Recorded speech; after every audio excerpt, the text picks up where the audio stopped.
talking about the new pastor, SHEILA Coleman, of course, daughter of founder Robert Schuller, right? So in the story, it was talking about some of the things that SHEILA was doing at the Crystal Cathedral, and she was catching a lot of heat for it. She was doing things, in my opinion, very biblically. Like, you actually had to be a Christian to sing in the choir, taking a position on traditional marriage.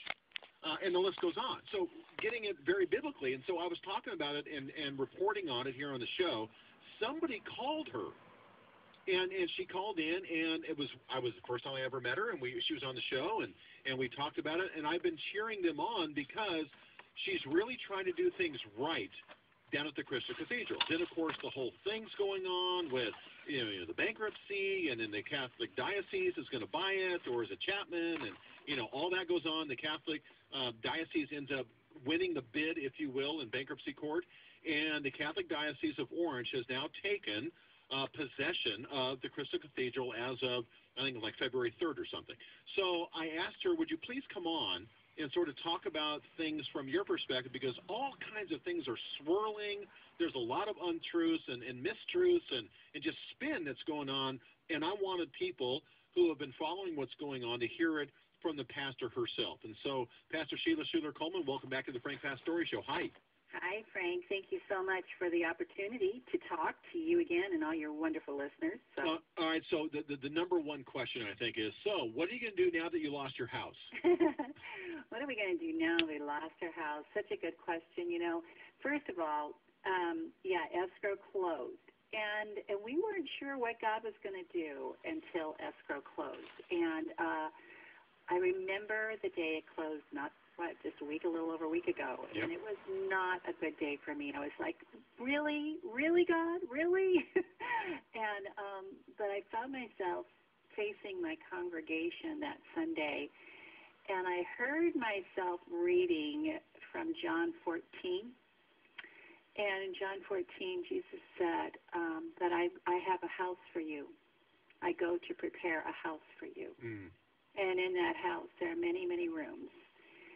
And I said, you know what? I have really good news for all of you today. Escrow closed.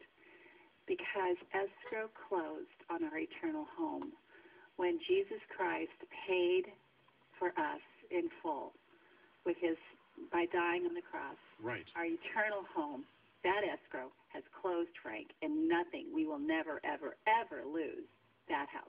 Well, SHEILA, see, the little did I know you, and you've had me down to speak down there and all that. And I'm impressed with your just ongoing effort to remain biblical in this.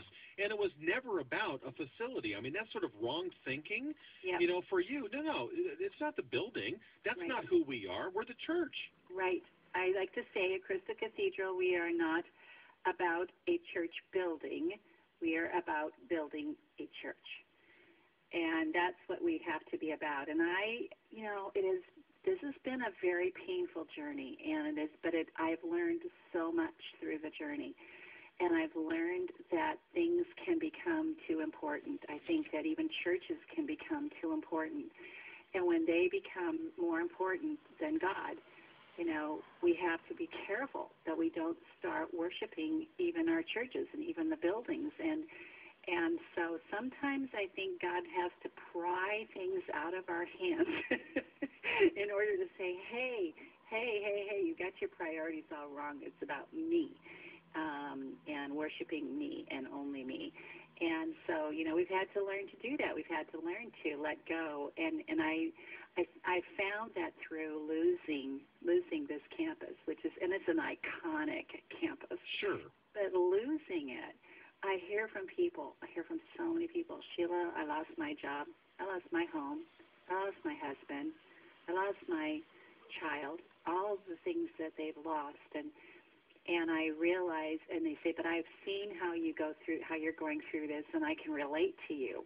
And thank you for showing me how to get through a tough time like this and through a loss. And so, things are just things. These are temporary. We do not want to store for ourselves treasures here that moth and rust can destroy, but we need to be continually looking to the eternal and the spiritual and doing what we can for Jesus Christ. All right, so SHEILA, because we know each other, I can ask you some of the tough questions that, Okay. that people are. But so, how's your